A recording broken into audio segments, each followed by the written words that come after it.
ดินกีตาร์ยังมาเตลือขายด้วย บ่สลอยยามพ้นตกแบบนี้บัดปวดขี้ไปขี้เสือเล่นน้ำป่าบ่เอ้านี่เห็นบ่ข้อดีกับข้อเสียมันต่างกันก็ได้ห้องน้ำเนี่ยจะเล่นในห้องน้ำบ่ได้เปียกนางขี้ก็ได้อันนี้เขาว่าความจริงเลยเห็นบ่อันนี้ขึ้นจองก็มีจะทาเบิ้งก็สิทาเบิ้งข้าจะเฮ็ดห้องน้ำเดี๋ยวไปหาจ้างคนขุดห้องน้ำมาจ้างค่อยเด้อยินบอกค่อยสิมาขุดเด้อโอเคบ่มาจ้างค่อยโหลดค่อยสิขุดเองเฮ้ยเป็นอะไรนี่นั่งเนี่ยติมาจ้างค่อยโหลดข้อหนึ่งเท่าไรเท่าหนึ่ง250,000บ่ข้อหนึ่ง250,000หรือ300,000กันได้เอาน้องบุญเพ่งน้องมาแล้วนี่ว้ายใช่ไรกันยังพูดเลยขายไหนไว้มาก่อนเฮ้ยอาหอฮะอันเดี๋ยวนี้มันอยากไปนี่เจ้าก็มาเบิ่งเองพี่ลูกเจ้าโอ้ยมาพี่บุญเพ่งเขากินซีเมอร์นี่ไปพี่มาอยู่พี่ไปอยู่พุ่นแหละ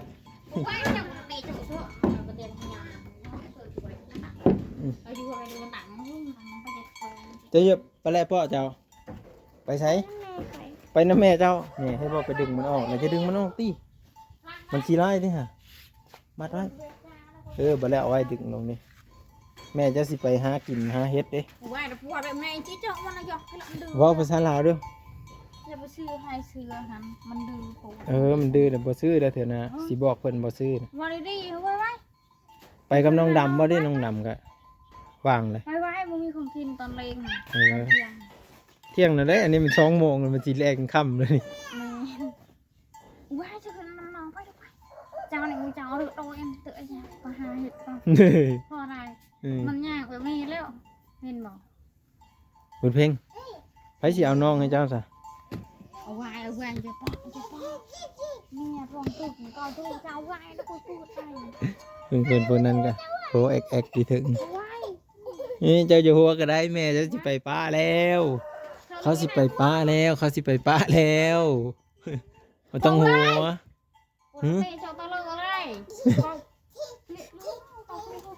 อย่าตีมันบอกให้มันขึ้นไปแล้วจะไปอยู่น้ำน้องเด้อยอมเพลงมาแล้วแม่จะเอาเห็ดปวกเม็ดง่ายๆมาให้เจ้าไอ้มากะไอ้เห็นเจ้าเอาน้องไอ้ก็ซื้อขนมมาน้ำกินอยู่บ่ขนมฮะวุ้นเด้วุ้นแซ่บได้วุ้นเป็นท่อได้ไอ้ซื้อมาผู้ได้เสียเอาน้องเจ้าสิป้าให้มันอยู่ผู้เดียวนี่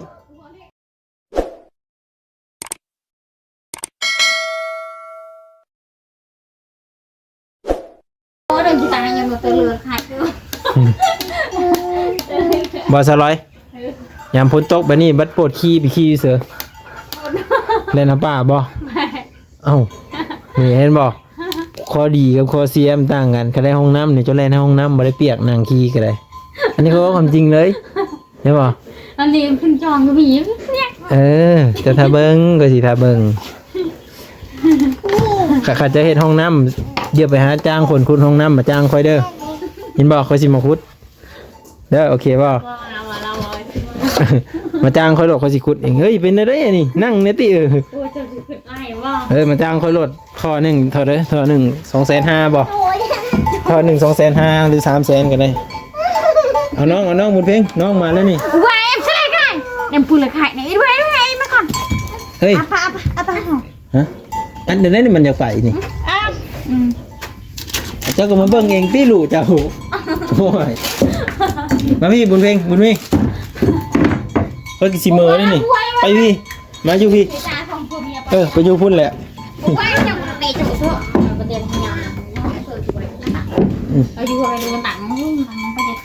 จะเยอะไปแล้วพ่อเจ้าไปใช้ไปน้ำแม่เจ้าเนี่ยให้พ่อไปดึงมันออกจะดึงมันออกตีมันขี้ไล่ดิฮะ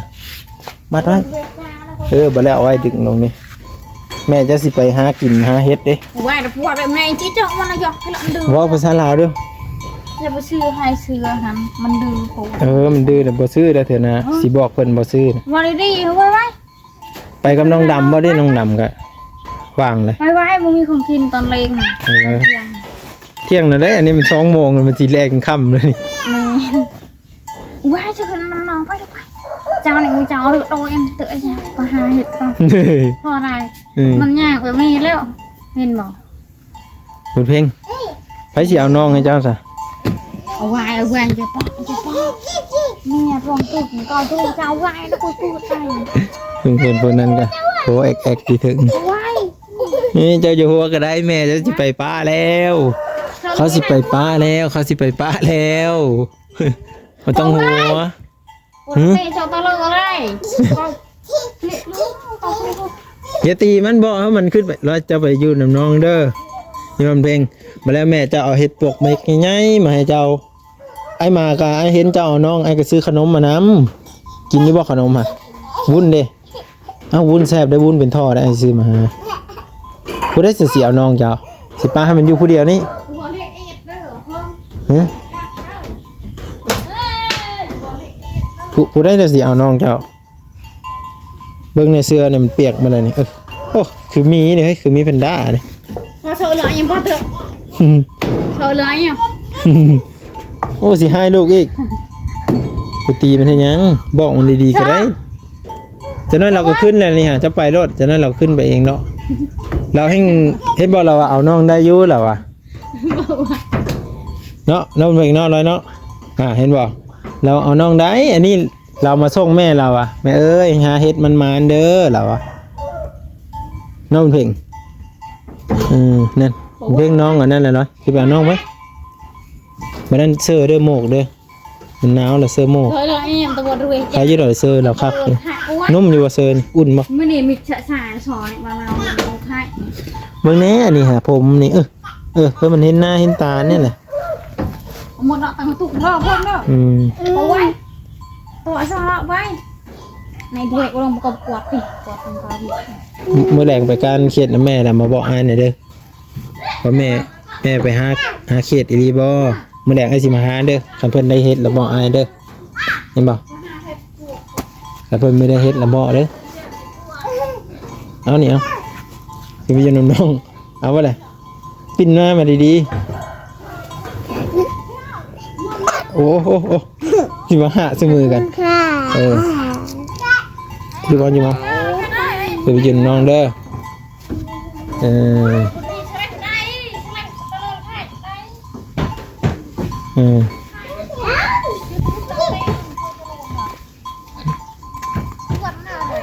เพ่งเพิ่นอยู่กับน้องแม่เพิ่นสิไปหากินโอ้เจ้าสิไปหาเฮ็ดเนาะไปหาเท่าเลือพุ่นพอสร้างเราไปเอามาเมดเลยเฮ็ดกันไปหาล้ำเอาเท่าเลือไปหาจีรอคือจีรอเบิ่งจีได้ฮะพอสร้างเราได้อันเฮ็ดหลายบ่ บ่เลย เขาได้กินเนาะเพิ่นสิอันนั้นเข้าบ่ไปชี้เข้าบ่โอ้แซ่มันเขาปูถูกเก่งนะปูตัวลึกอีลิ้นน้องดำเม็ดเจาะข้างในลิ้นน้องดำมันทับคอไปอยู่ลุ่มเนี่ยฮะ นี่บอกว่านี่เดี๋ยวกันนี่ได้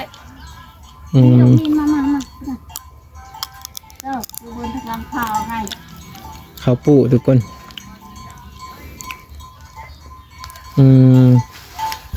เพราะว่าฝนสิตกแม่นฝนสิตกฝนตกแล้วแล้วน้ำอั้ง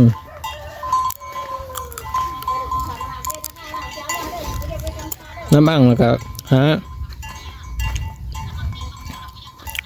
าเอาข้าวปูลงจะไปไกลเด้อจะน่าจะมาหาซักเงึกสังเห็นแถวป่าและโพจะไม่ได้เห็นเด้อโพเจ้าไปให้เวททางอื่นนะฮะไปทุกคนแค่นี้หันเนาะฝนตกเมื่อนี้ฝนตกแห้งคุณไปบอกนางร้อยเราย่างรีบๆมาเราไปหาอยู่หากินเลยทุกคนแค่นี้หันฝนตกแล้วน้ำอ่างแล้วอันนี้คือเป็นหมู่บ้านน้อยๆเด้อพี่ๆเด้อไปจะได้กับสิพาขี่รถเลาะไปเบิ่งเนาะคือมันบ่ได้ไกลกันดอกเนาะประมาณลักปลายเนาะแต่ก็ห่างไกลด้วยแบบมันบ่มีบ้านเฮือนติดกันนะทุกคนมันบ้านเฮือนมันห่างกันเนาะแต่ก็เฮ็ดให้แบบเบิ่งก็คือมันห่างเนาะเบิ่งก็คือมันไกลเห็นป่ะบ้านเฮือนคนห่างๆไว้สิเลยหลังใจ จากที่บ่บางอันนั้นเนาะบุญเพลงเราก็เอาน้องอยู่เพื่อนเนาะเอาน้องแม่ไปหาอยู่หากินบ่บางกันกับเมื่อลงคลิปให้พี่ๆทุกคนได้เบิ่งนั่นแหละเนาะอันคือบ่บางอันพอได้เข้าไปลงคลิปในเมืองก็ลงมาได้ทุกคนอยู่บ้านเฮามันสัญญาณบ่ดีนี่บ่ได้มีสัญญาณเด้คือมีตั้งแต่อยู่ในเมืองพุ่นเนาะตาแต่เฮ็ดหยัง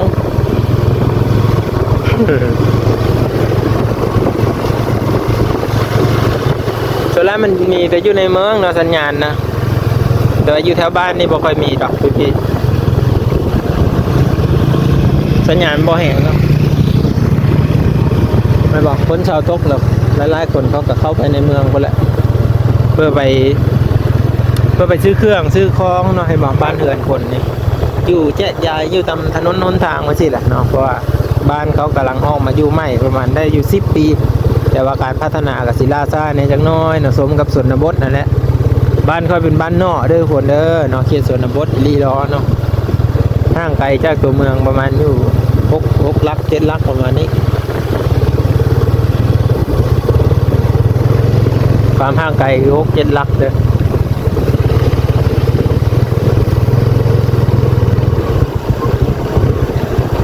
ลอยลาดลอยดิเป็นเฮ็ดหยัง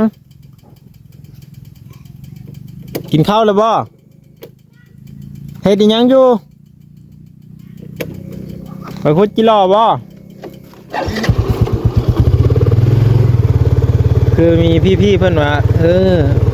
ถ้าลอยไปอยู่นำกะแบบให้เขาเขียนเส้นหนังสือแน่เนาะอันนี้คือเรากลับมาเฮ็ดนาน้ำพ่อแล้วแหละเนาะเบิ่งได้สิขึ้นไปเบิ่งเด้อขึ้นเบิ่งอยู่ทางเหินพุ่นละเฮ็ดหยังอยู่เด้ว่าได้เฮ็ดหยังกันน่ะอีหลีไปเสือพากันเฮ็ดหยังน่ะโอ้มีสัญญาณนะอยู่ถึงไม่ได้เอานานนะน้าบ่าวได้ค่ะรถไปเฮ็ดเวะบ่เฮ็ดหยังบ่นี่เฮ็ดหยังมินรถยาว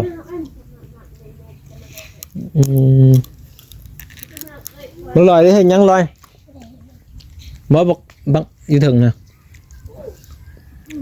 นอนบ่เอาเสื้อไปปั้นคันน้า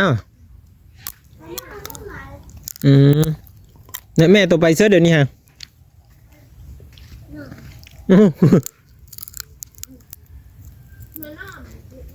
ฝนตกเราพากันนอนยาวรัดได้สะหาน้องไม่มาแกงรัด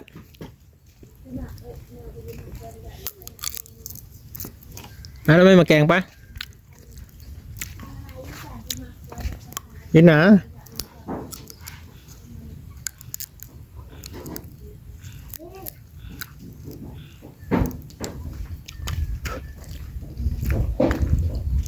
คือหมู่บ้านนี่มันห่างๆกันไปทุกคนก็คือตอนนี้บ้าบ้างสิได้เข้าไปในเมืองด้วยก็คือไปอัพคลิปก่อนคุณแต่นี่ไป5 บ้านบ้าบ้างก็สิประมาณอยู่600-700มันประมาณ600 เมตรเนาะประมาณนี้แหละประมาณ6-7 ลักไผ่เนี่ยก็สิฮอดแล้วอันนี้พ้นหากระเสาตกเด่นเห็นบ่น้ำขังหมดตามเดินบ้านเดินเหินเขานี่ผ้ากระดังฮือๆอยู่เนาะนี่เห็นบ่น้ำไหลอยู่ประเทศลาวนี่เนาะเพิ่นใส่สายไฟนี่แบบสิเห็นบ่เพื่อจะมีลักต่ำมาแล้วก็นิ่งเข้าเหินขนอีกเนาะเข้าเหินนี่ประมาณ11,000ทุกคนเนาะ10,000 บาทนะ10,000 บาทในการเข้าลักไฟในการเข้าไผ่เหือนเนาะมองว่าอยู่ประเทศไทยนี่คือกันบ่กับอยู่ประเทศลาวที่ว่าเข้าไฟนี่11,000เนาะอยู่ไทยนี่บ่ฮู้ว่าราคาเท่าใดพี่ๆทุกคนคงจักในการแนะนำนะเพราะว่าน้องๆเพิ่นเซิร์นี่11,000เนาะอยู่ลาวอันนี้เนาะแต่ว่าอยู่ทางอื่นนี่บ่ฮู้ว่าเป็นจังไดเนาะ กะพายงจักก็ลองคอมเมนต์มาเนาะพี่ๆทุกคนกะบ่ว่างขอบคุณมื้อนี้กะที่ได้กลับมื้อแล้วเดี๋ยววันหน้าจึงมาพบกันใหม่เนาะทุกคนเนาะใครอยากฮู้จังไดก็ลองคอมเมนต์มาแล้วก็แสดงความคิดเห็นได้ทุกคนเด้อเพื่อเป็นกำลังใจให้เบาบางแล้วก็บ่ข้ามโฆษณาพี่ๆทุกคนเนาะเบาบางขอบพระคุณเบิดทุกคนเนาะอยู่ดีมีแฮงหมดทุกคนพี่ๆทุกคนเนาะกลับก่อนเด้อ